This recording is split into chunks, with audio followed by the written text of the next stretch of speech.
Atomic batteries to power. Turbines to speed. Roger. Hey, and welcome to iHeart Intellectual Radio, Black Conservative Radio. I am your host, Alan J. Campbell, here at the top of the hour, aka the Batman. All right, y'all. It's going to be a two-part. It's a two-part. It's going to be two topics. Let me rephrase that. Two topics, okay? And the first topic tonight is going to be, it's going to be called, the title is called The True Face of America. The True Face of America. And when I say that, I'm talking about the three men who were charged, tried, and convicted and sentenced to life, all three, imprisonment. I'm talking about Travis McMichael, Gregory McMichael, and Roddy Bryant. These were who are convicted felons, who are convicted murderers for the murder and execution, slaying of Ahmaud Arbery, a 25-year-old black man who lived in this town. Now, I say that they are the face of America because if we really look at it, if we really look at this deeply, this has been going on where white men have been killing black men since we got off the goddamn boat. Since we got off the boat. But I look at this situation because it parallels Emmett Till. Okay, and if you don't know the story, which is a shame on you if you're listening to this show and you are black and you don't know the story of Emmett Till, shame on you. Somebody should put a size 11 boot up your behind. But anyway, I'm going to go into the brief story for those slow people in the room who don't know the story. Emmett Till was a 14-year-old Chicago boy who was murdered in Money, Mississippi in the summer of 1955. This was a 14-year-old boy who was down in Mississippi visiting relatives and was accused of accosting, and for those people that know it's a big word, approaching and whistling at a white woman. Now, he was accused of this. Now, part of that story is that Emmett Till had a speech impediment. Emmett Till stuttered very badly. So if you've ever dealt with someone who stutters very badly, some of the words are very difficult, and some of the words or syllables or even letters are difficult for them to pronounce, or they're difficult. They may have a different connotation. And it was said, even by Mamie Till, that sometimes that she would tell Emmett to whistle to slow his breathing, to calm himself. Because if you ever notice that a person who stutters or a speech impediment, that is because they're excited. There's a level of anxiety that is rushing through them, and they're trying to get all the words out at the same time. Okay, so she, and it was, and I'm sure that Mamie Till had no idea that the lessons that she was teaching her son to navigate this world would be ultimately the same thing that would lead to his death. So, anyway, the story as the story went on is that he supposedly had whistled at her and even approached her, even grabbed her and things of that nature. Now, and this is the thing that people say that this is kind of hard to believe, because even though Mamie Till was originally from Mississippi and she was part of the great migration of the blacks that migrated or moved to the north, she educated her son as best as she could on how to conduct himself in the South, because at the time in 1955, and hell, even to a part now, part of the South is still a different world. It's still another, it's like going to another part. It's going not to another part of the country, but going to another part of the world. Would you agree with that, Earl? Even in 2021, check that. In 2022, it's still the same in some areas. It's like going to another country, because some of these hillbillies are still living in yesteryear and have a sense of entitlement. Okay. And in that time, and I want you all to understand the parallel between Emmett Till and Ahmaud Arbery, the parallel there. Here it is that you have three white men that killed a 14-year-old boy who was accused of whistling at a white woman. Then you have Ahmaud Arbery, who was accused of going into a construction site and stealing something. Here it is once again, these crackers, these hillbillies, these hunkies, once again are going on the assumption, and let me rephrase that. They're going on the assumption and also having a sense of entitlement. A sense of entitlement.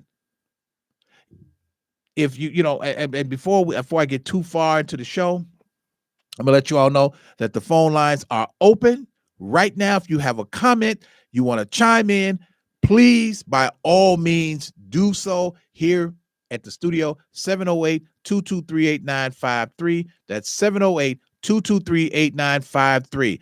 Also, I noticed, and I know maybe a few of you want to call, and when you do call in, I'm asking you to go to limit your comments to 5 minutes, because other people because this is a hot button thing and I know a lot of people may want to chime in or whatever the case may be. If you happen to see me, you happen to follow me on YouTube, send me a comment or whatever or question. I'll try to get it on for you. Now, with the parallel of these two blacks, and the parallel of these white men. Now, here we have Emmett Till. These men were not only caught, but they were charged and tried. Not only that, but then you had an all-white jury for the three white men that killed Emmett Till. On the flip side of Ahmaud Arbery, here it is, you had the jury was 95% white, 1% black. And I say that because there were 11 white people and one black person on the jury during the McMichaels Bryant trial. Okay. And even to a point, I know some people thought like, oh my gosh, you got all these white, and I'm talking about the Ahmaud Arbery trial right now. I'm gonna switch over for a moment. A lot of people thought that these white guys, these crackers were going to be acquitted, or they were going to get off for killing this black man. I told people, no, I don't believe that. And it's not because I believe in the justice system. It wasn't that. I'm going off the fact that that society, that America is changing. And here's the thing: white people are getting tired of other white people's shit. White people are getting tired of other white people making them look bad. It's no different with us. We're tired with a lot of black people are tired of other black people making us look bad, and sort of speak, all pooling us into one. And white people are feeling the same way. Hey, I'm not a racist. I get that. But when you look at the dynamics of what is going on, yes, we have to pool you all together. Well, I'm a good person. I don't give a damn about that. Listen, I don't care what white people tell me. They say if I'm a good person or this, that, and the other. Listen, we don't eat birthday cake together. So guess what? You're not my friend. Let's be clear about that. And the same thing when we talk about blacks. There's a bunch of like the ongoing, the spike in crime. And majority of the offenders right now happen to be black. That's not to say that all of us are criminals. That's not to say that all of us are thieves or whatever the case may be. But the fact of the matter is that these white people thought that Ahmaud Arbery based on what he looked like, was a criminal. But see, one of the things that they did, one of the things and I must commend the district attorney, Linda Dunikowski. That woman, she is bad. She went to work, she did her homework, and she put these hunkies away. And not only that, but the way she broke down the letter of the law, the way she broke it down and how she tied every charge into one. That's the beauty. Why I say I have a love for the law. That's the beauty of the law. When it works, it's beautiful.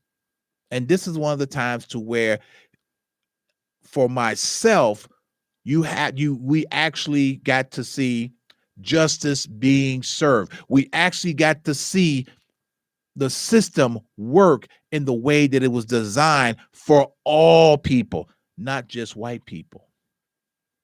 As they say, ain't no fun when the rabbit got the gun. Ain't no fun when the rabbit got the gun. But I'm gonna earmark that. I'm gonna go back over to Emmett Till. Yo,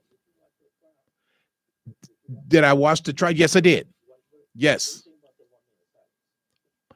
Oh, okay. I'm glad. Okay, Earl, just chime in so people, I don't know if they can hear you. Okay. Okay, so Earl was saying, my engineer, he said that, now this is something I like this judge. I like the way that he handled his courtroom. The judge, before sentencing, he stated to the defendants, he said, before sentencing, I am going to hold a minute of silence for the victim, Mr. Ahmaud Arbery. And I know people in the court they were stunned. And he went on to say, even though it's a minute and Mr. Arbery was running for his life for 4 minutes. Or 5, I'm sorry, correction. Well, I said, he added he said the 1 and then the 4. He put that together. That's a combination of 5 minutes. He stated this man was running for his life. He was terrified for those 5 minutes.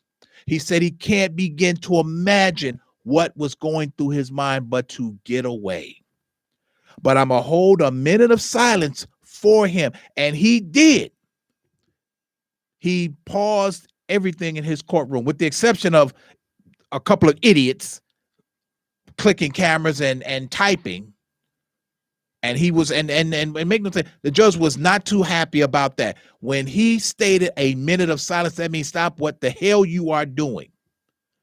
But I think that right there showed a level of integrity and a level of integrity for this judge, because even before the trial started, he even stated when he saw the jury pool and he saw what he had, and he says, I'm going to say this, there seems to be a clear case of discrimination with this jury.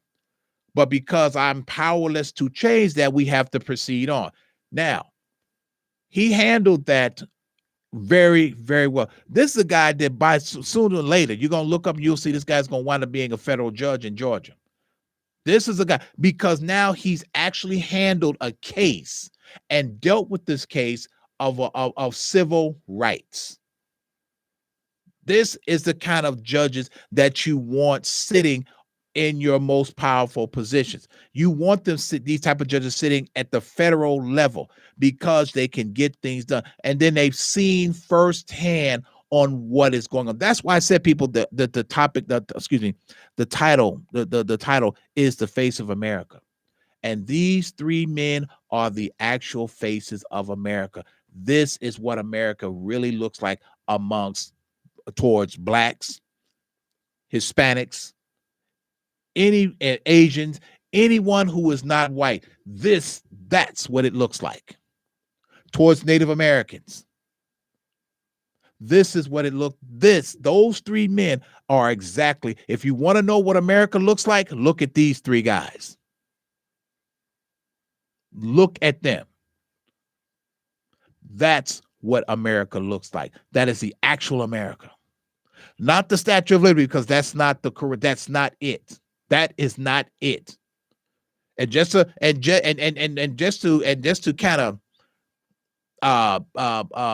piggyback, so to speak, a year ago when they had the Capitol riots, once again, that is the face. That is America.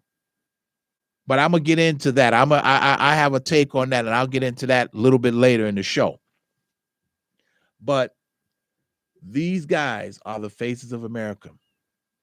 I must commend the Judge Walmsley, and Linda Dunn and the District Attorney Linda Dunikowski. These are two individuals who took on a case. And Dunikowski said at the end of the trial in closing arguments, this was not about a man. This was about a black man who was murdered by these three defendants. This was about a man who was murdered by these three defendants because he was black. Because they felt he did not belong in that neighborhood. Those are the words. That's exactly what she said. That made it easy for her to attach the hate crime to this also. Now, Travis McMichael, who actually pulled the trigger, who shot Ahmaud Arbery 3 times, and if anyone's seen the raw video of him shooting Ahmaud Arbery, it's really nerving. I don't care what anybody say. It's unnerving. This is a man fighting. This is a man fighting for his life. He's jogging down the street, minding his own business. And then these honkies in pickup trucks just show up out of nowhere, and he's terrified. They're cutting him off. He's trying to get away. They're cutting him off. He's going this way. He's going that way. And then when the aftermath, not one single person rendered him first aid. Not one single person. Even after law enforcement shows up, not one person offered aid.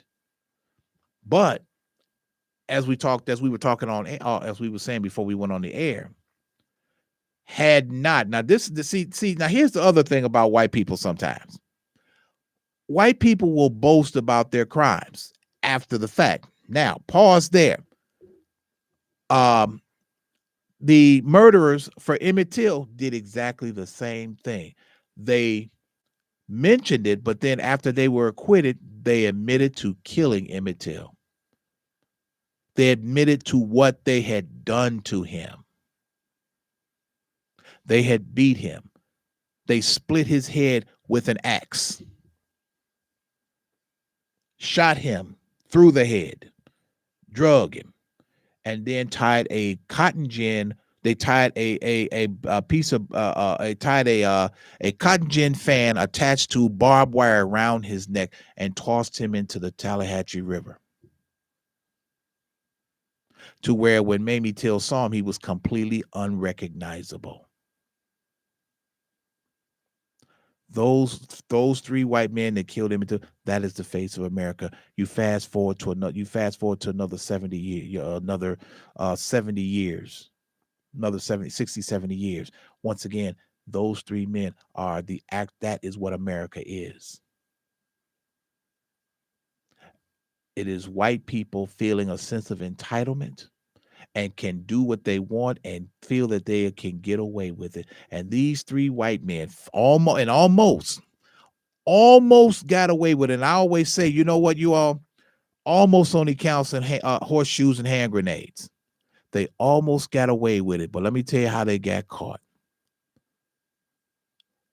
William Roddy Bryant had recorded the incident on his cell phone and then posted the video. I wish you all could see my man, because he just gave me that look as if to say, what the hell? He did what? Yes. He recorded it and then he posted the video of the chase and the shooting. He posted it on social media. See, this is the thing that white people continue to do. And then because why? Why do you think they do that? Because they have a sense of entitlement, because I am white. I can do you when you're white, you can do anything. What? Because because these hunkies felt that they did nothing wrong. This was the and I'm gonna just say this too. If they had cell phones or cameras in 1955, I honestly believe that these hunkies that killed Emmett Till would have done this, would have recorded the same thing and posted it too. Hey, y'all, especially in the South, in Mississippi, they would have shown that during church service. I guarantee you they would have done that. Because remember, these are the same group of people that in one breath will sing praise the Lord, praise God, praise Lord, praise Jesus, as they're handing out bullets during Sunday service to go kill some niggas after the Sunday picnic. Do you know that they would actually get together and go on what they call a hunt after a Sunday picnic? That's you just got through going to church. You just finished going to church. You had a picnic. Now you're going out terrorizing black people, hunting them down. What kind of human being do you have to be to even put the two together? But we're looking at these individuals now. This is no different. The real issue is that when you have a sense, when the justice system only works one way for one group of people, that gives you a sense of entitlement. So you feel that you can do all of these things with no consequences or repercussions. None. Zip, zero, nada. So during the victim impact statement, I don't know if you had a chance to see that, the victim impact statement, and let me tell you, that's when they call them impact. This was impactful. The father, sister, and the mother made the statement, and the father, and I quote, he states that I will never get to see my son have a family. I will never get to see my son have a family. He won't be sitting down at Thanksgiving or Christmas dinners anymore. We won't be able to do the things that we were once able to do. You all took my life from me. The sister, she came up and she described Ahmaud Arbery as this tall, handsome, dark-skinned man whose skin glistened like gold in the sun, who had an athletic build, who had an appreciation for the outdoor, who liked to run, who had appreciation for the outdoors and liked to run. But based on the description I just gave of my brother, you all saw him as a monster. And then the sister, she broke down and cried. The mother, most impactful. She said, and these are just little lines I've got that she said. She says, my job was to protect you. My job was to protect you. And I said that, and she says, I said that from the day that you were born. I'm gonna skip down. She made in her closing statement, she made the comment. She stated that had my son known that he would be murdered that day, he would have clipped his toenails and wore socks. Now, I say that because the defense made the statement when Ahmaud Arbery was killed, he had no socks on, he had long, dirty toenails. What the hell does that got to do with anything? But the mother went on to say, and I'm going to tell you, and this is not funny. It's funny, but then it's not funny. But this is the primary example of when, you know, your parents always tell you, make sure you're wearing clean drawers and socks when you walk out the door, because you never know what might happen. Now, we look at that statement as we kind of laugh at it to a degree, we kind of laugh about it, but then the reality of it is that it's a very true statement. This man got up on a regular day, on a Sunday afternoon, and did what he normally would do on any day. This mother had no idea that she'd never see her son alive again. No socks and dirty toenails and all. But the fact that she made a point, and when she said that, the judge just kind of just shook his head, because it's an impact. Because the defense used this as a caveat to paint Ahmaud Arbery as a monster. But see, white people have looked at black men, athletic build, strong, broad nose, broad shoulders, powerful, as monsters. Now remember now, back in the early 80s, remember now, Hillary Clinton called us, we must protect our white women from these black men who are super predators. Super predators. Okay? This is what we are looked at. Now, when she said that, it took everything she had to hold it together. Hold it together. And when they all sat down and they said what they said, that's when the judge paused, and it was just, and I think it was just so much for him. And the fact that even the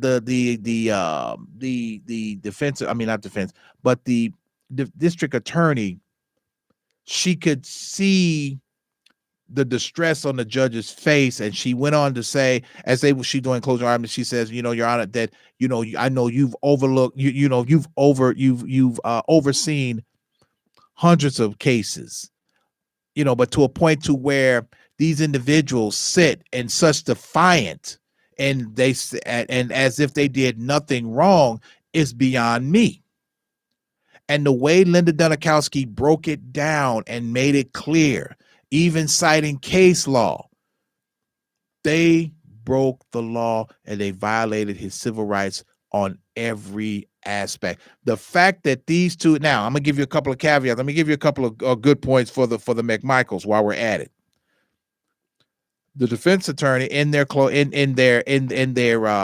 rebuttal before sentencing, they said, well, Travis McMichael, who's the shooter, said, well, Travis McMichael, he has a son, and the day that this happened, he didn't get up and plan to killing this man. And once again, he referred to as this man. This was not on his the list of things to do. He wanted to spend a Sunday afternoon with his son and this, that, and the other. Well, I'm listening to this fool, and I say this fool. The simpler thing for him to do was the fact that he had prior law enforcement experience, was to call police. The simplest thing was to, hey, if this goes wrong, what happens to my family? Now, Travis McMichael is a former Coast Guard officer. He has numerous meritorious awards. He saved his ship. He saved a ship full of men. Different things that he's done. And then his attorney goes on to say, this man is going to be judged for 4. So you're going to tell me that all of this good he's done is going to be wiped out wiped out over what he did in the last 5 minutes? I don't think that's fair. No. And not only did he say, when he says it's not fair, and I'm like, fairness has nothing to do with it. Our lives sometimes comes down to a moment in time, to where a decision we make can wipe out everything we've ever done. I mean, you agree with that, Earl? then these guys feel that what they didn't do anything wrong. And their defense attorney made it sound like as if we can't judge these guys. They've done so much in the community. They've done so much. We can't judge them on 5 minutes. Yes, we can. They made a decision that ultimately destroyed 4 lives rather. A decision. 5 minutes. You ever been driving down the street and you're about to make a left-hand turn, or you've seen somebody make a left-hand turn, and then they decide to make that left-hand turn and cut in front of another vehicle, and then the inevitable happens, pow, an accident. So you're thinking, were you in that big of a hurry that you couldn't wait those 2 minutes? You couldn't wait for the light to change or the traffic to pass by? This is because we're in a world to where it's about me right now. And not only that, now also too, these knuckleheads gave statements just so they gave statements just so casually. What part of the Miranda rights do these knuckleheads not understand? Their own statements convicted them. Travis McMichael. Everything he said was convicted him. Now let's move over to the father, who's the another completely idiot. He was a former police officer. He was a former investigator for the very county that this incident happened in. He should, as they say, and not only that, but now Roddy, now the other guy, Roddy Bryant, had no law enforcement experience, but common sense. And Linda Dunikowski made the statement clear. She said, you all made a driveway decision to do this. You had ample time. And not only that, but these men made statements and say, well, when we saw him running away, we ran and got our guns. Can you honestly, can you be that stupid? Then when it all ended, and then they searched Ahmaud Arbery, all he had on was a wallet. He had no weapon. But the McMichaels made the statement to law enforcement that he may have a weapon. So they lied, which is not unusual for white people to lie on black people. Emmett Till's a prime example. Carolyn Bryant lied. Carolyn Bryant said that later on as years went by, that what happened never happened. But she never clarified the story either. Never clarified the story, but don't worry about it. Don't worry. There's a room in hell. There's a room in hell with her name on it waiting for her. Make no mistake about it. Because when you lie on someone and when you lie on someone and they lose their life due to that lie, you're responsible. That blood is on your hands. So there is a room in hell for you. Make no mistake about it. And there is one for Carolyn Bryant. These guys, they've already got their rooms. It's reserved. Travis McMichael, Gregory McMichael, and possibly William Bryant. Possibly, because they killed an innocent man. They spilled his blood because of his skin color, because he was black, because he did not belong. As they said, as these knuckleheads even admitted to saying, he just didn't fit. But this is the face of America, people. When the whites started moving west, they started exiling the Native Americans. Why? Because they just didn't fit. They just didn't fit.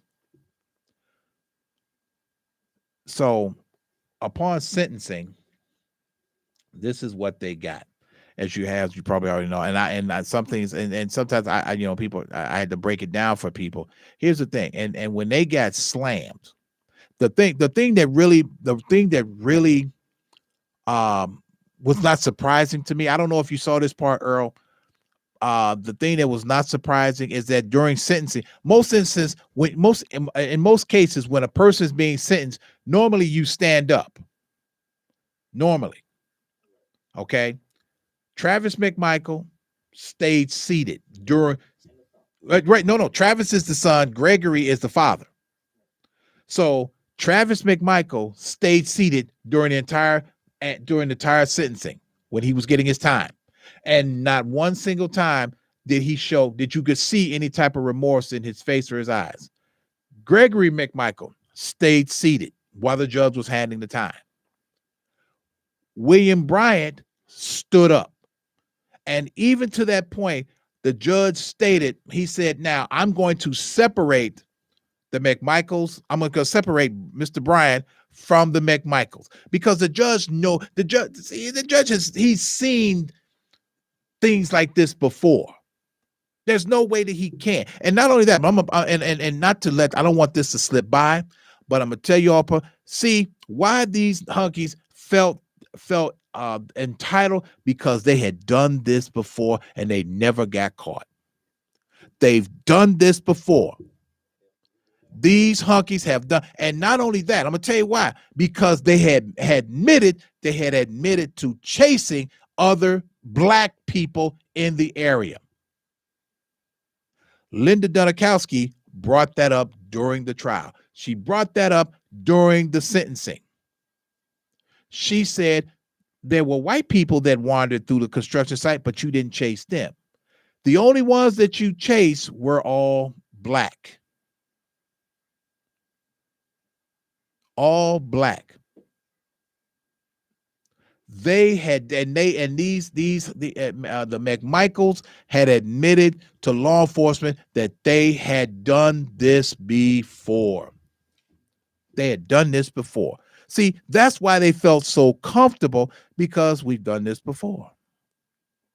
See, when you're comfortable at something, this is, and if you're paying attention to how people operate and how they move, and they seem comfortable at it, this is not their first time doing it.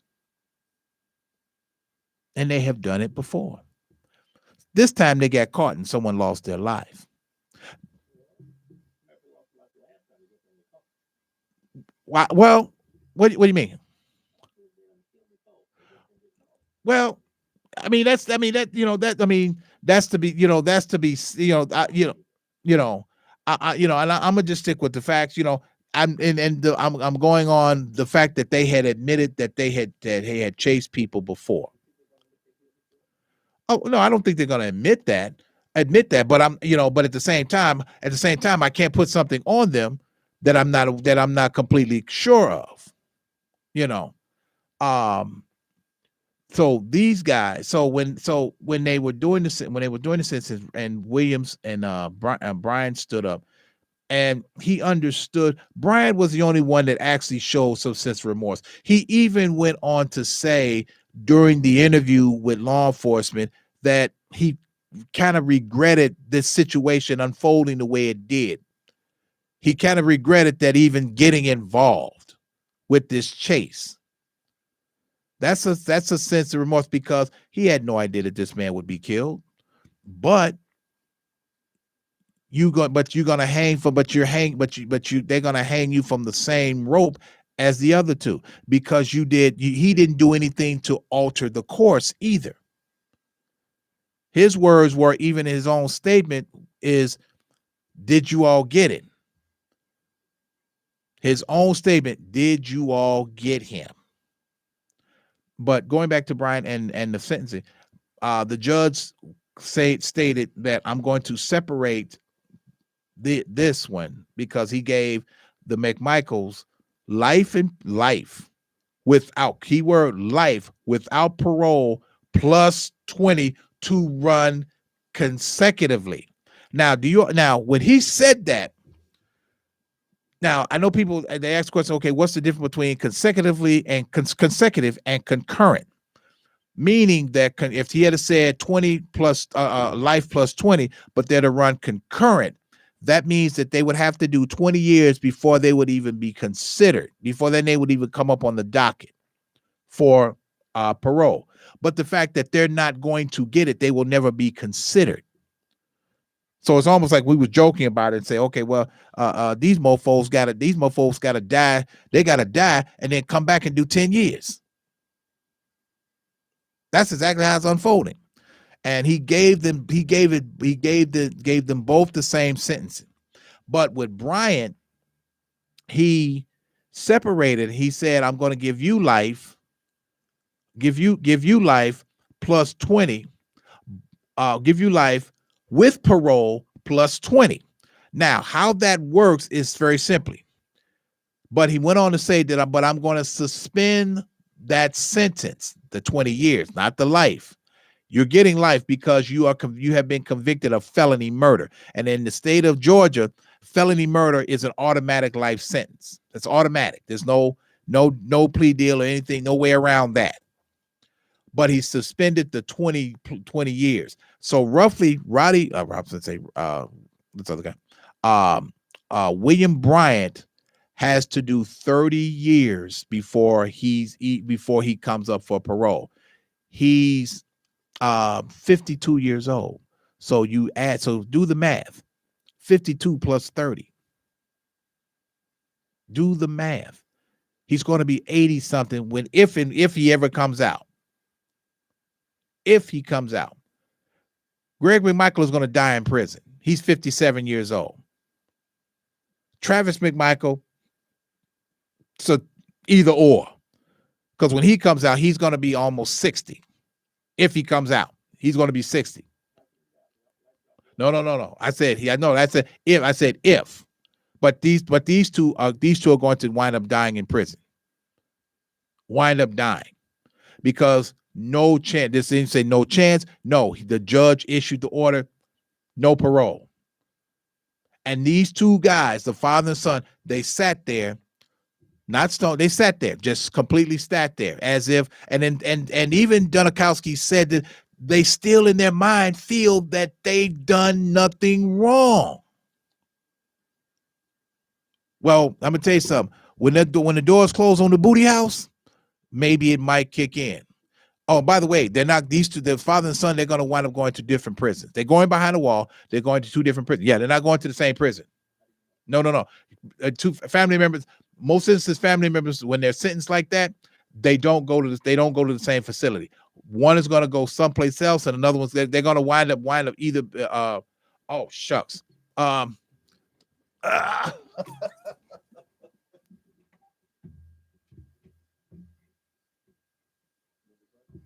Hello?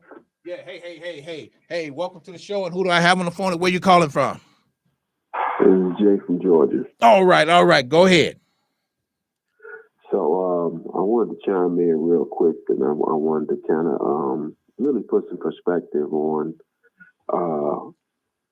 the situation for your listeners. Well, I think one thing that people are very jubilant about is the fact that these three individuals did get the correct and due process of the judicial system. Every I was dotted, every T was crossed after the GBI took over the investigation. There's still a district attorney who is in, I think it's Floyd County, that still is up for indictment for her mishandling of the case. Yes, her name is Janet. Yeah, her name is if memory serves, her name is Janice Jackson.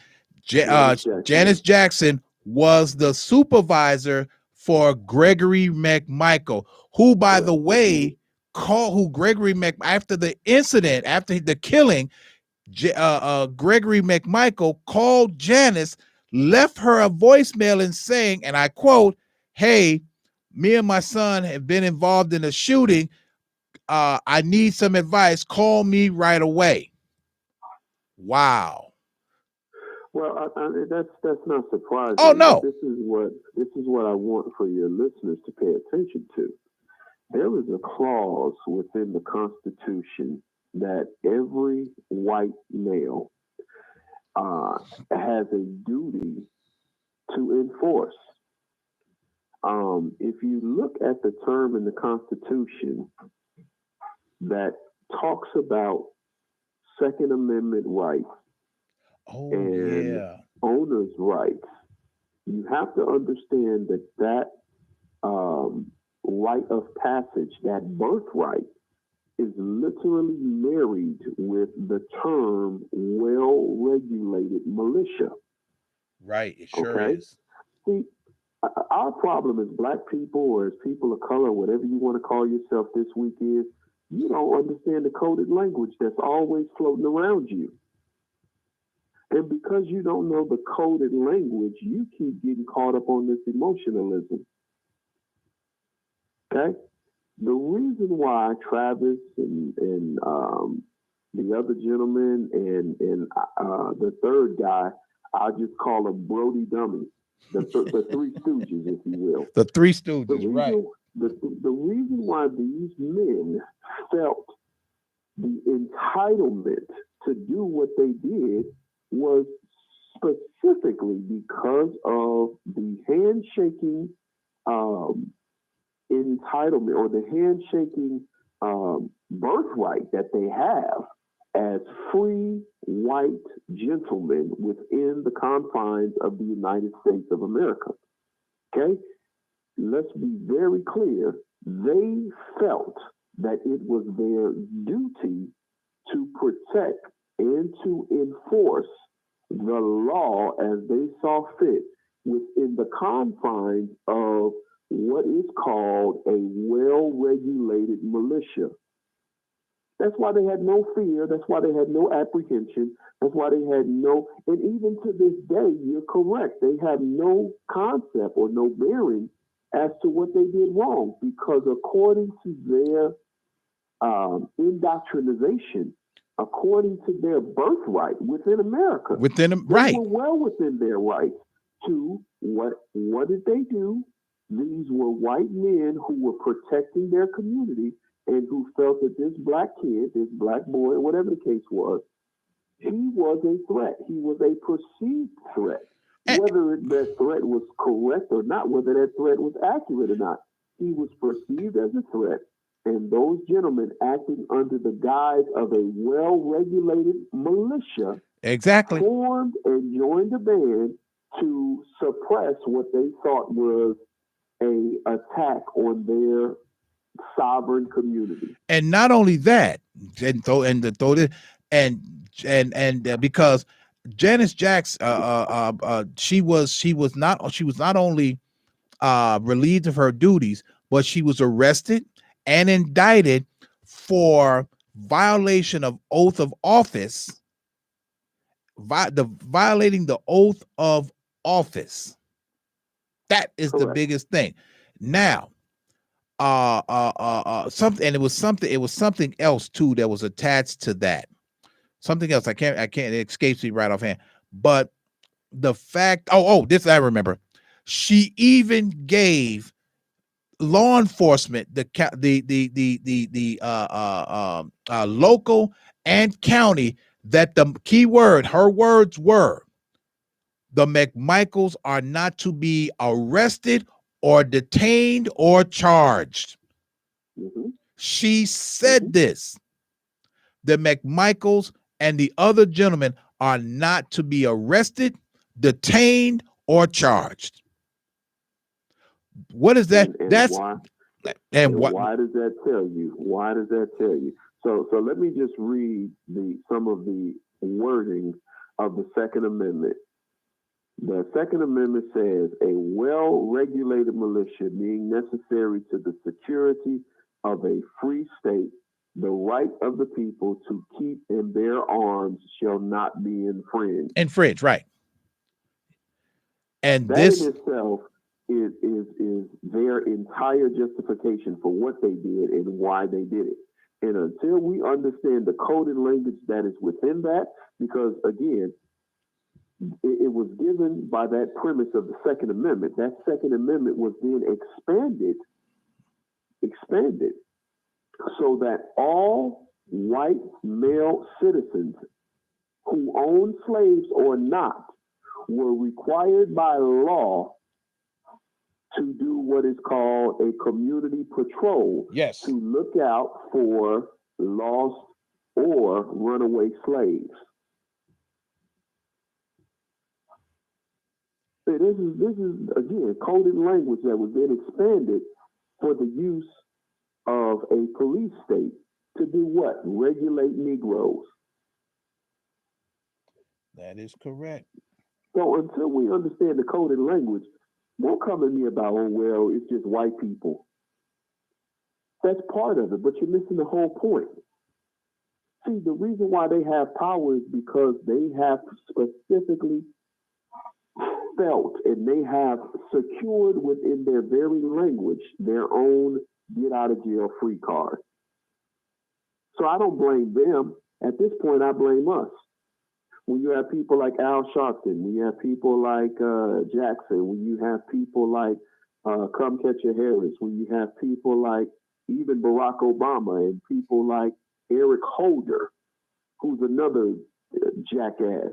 Eric Holder, your attorney general, who's also the guy who lost several key legislation articles in the Voting Rights Act. Mm-hmm. These are all black politicians or black people in policy power who completely fumbled and dropped the ball. So don't talk about how the law is failing us. Talk about the people in your community who have failed to uphold and to protect you within the very confines of the office that they support. Here's another little small tidbit. Black people have been marching, bleeding, dying, hanging, lynched, burned, dismembered, ran over, put into the plow, put in the wood chippers, whatever the case is, for hundreds of years. 7 Chinese people or 7 Asian people got killed in a spa on a weekend in Atlanta. And in less than 60 days, legislation flew through Congress at a 97% approval. 94 senators approved an anti-hate Asian bill. That is correct. So there's nothing wrong with them. It's everything wrong with you and how you are playing the game. See, they play to win. You play to get sympathy. You're playing with emotions. They're playing with power. There's that until you understand how power works, you'll always lose.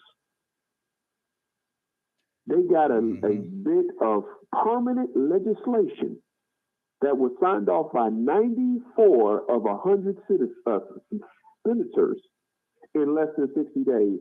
And you've been marching, fighting, bleeding, dying, being shot, hung, stretched for over 200 years. Not one. You can't even get an anti-lynching bill through Congress. That says everything. Think about it. Mm-hmm. You would be correct.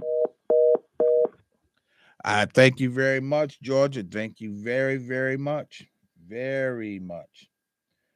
Very much. But if you and he raised a very good point. In order to understand certain things, we have to start doing our homework. And like he stated, when we had those 7 or 8 Asian people that were killed in the spa, and surely that the Asian community banded together and they forced their legislators to put together a bill, and it sure did. They had that bill on the floor and it passed at a 97%. 90 out of the 100 senators, 94 of the senators voted for it, and it got passed. That's the question mark that we have to start asking ourselves. Why? What's wrong with us that we can't get the same thing done? What's wrong with us?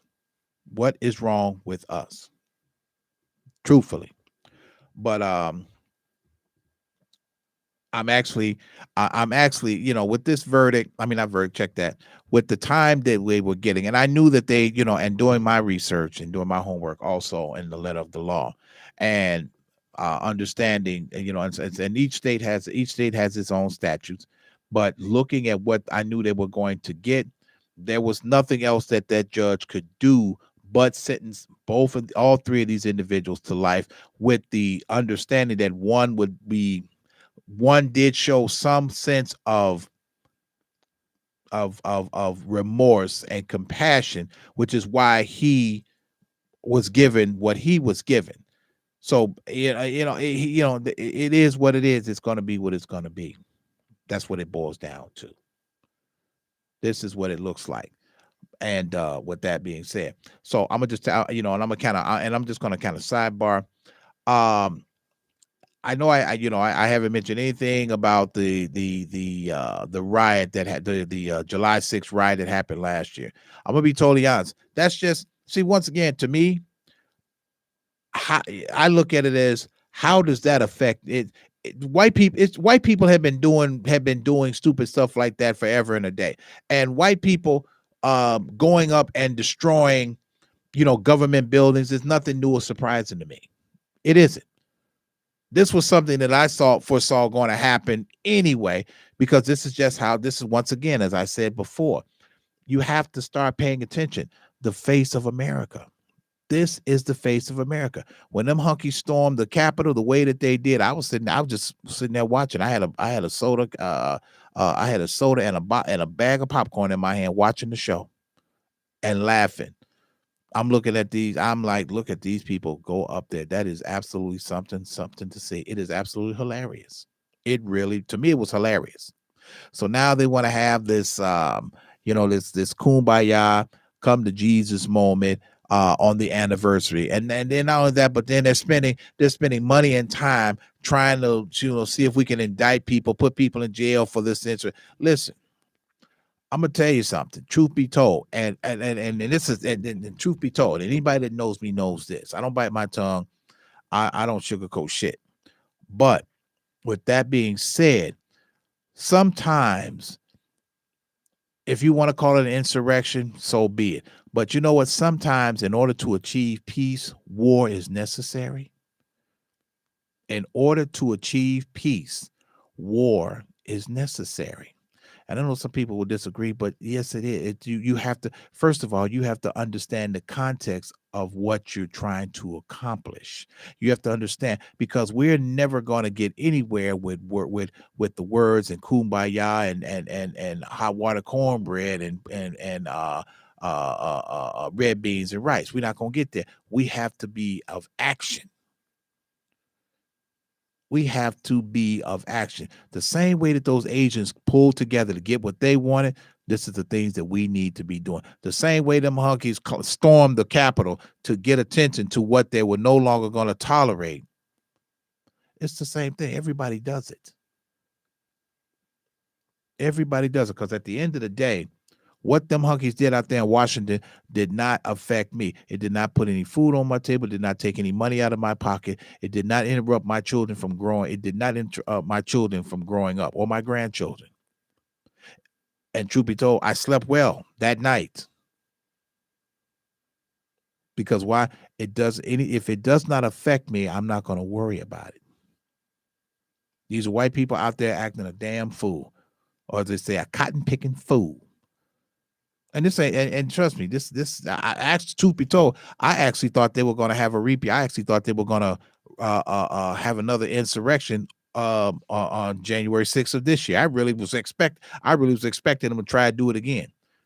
They figured out how to do it, and they said, okay, it didn't go well, so now we're better prepared. So now this is what we're going to do. I mean, the scary part, I don't know, let me rephrase that. I won't say scary part.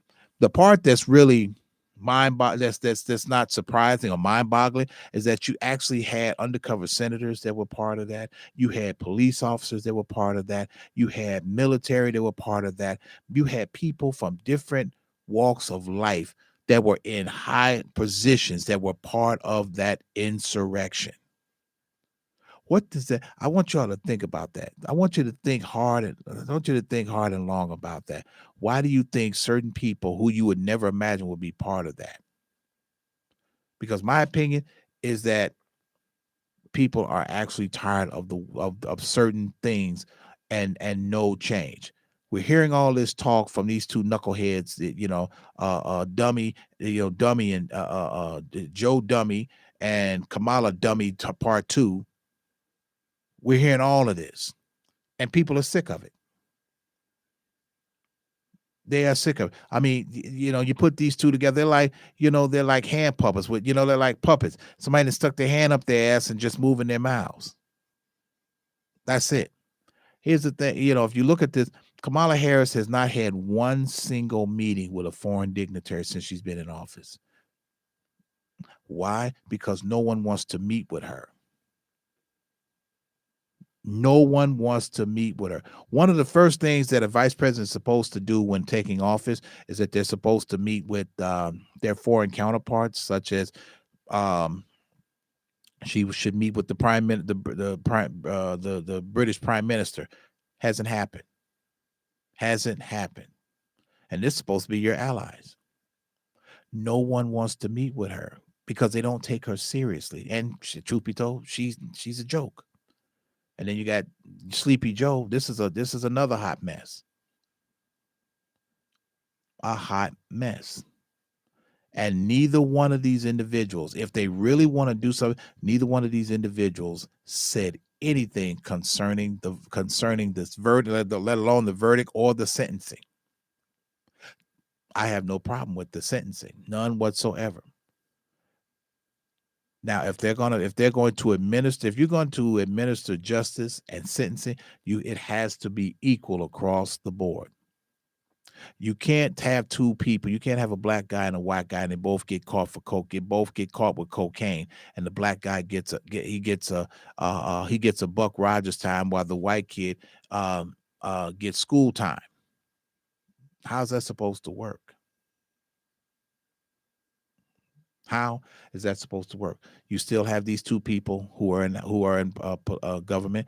Neither one of them have put together, and they ran on the policy of justice and police reform.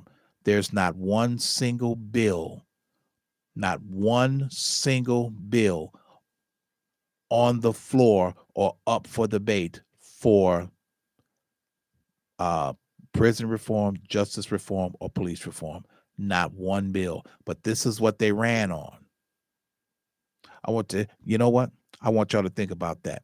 So in the meantime, I see the lights flashing in the distance, and the helicopter is landing on the pad, which means what? That means it's all the time that we got here on Black Conservative Radio, here on iHeart Intellectual Radio. A shout out to my man, Captain Hook. Hey, if you are hungry, get over there to 85th and Cottage Grove, 103rd and King Drive, and 15922 South Kedzie and Markham, Illinois, for some great chicken, fish, shrimp, and sides and desserts. They got I forget what it's called, but they got these little grapes with the grapes with the nuts and everything on it. It's just almost to die for. So with that being said, not my monkey, not my circus. I'm gonna see y'all next week. To the Batmobile. Atomic batteries to power. Turbines to speed. Roger. Ready to move out.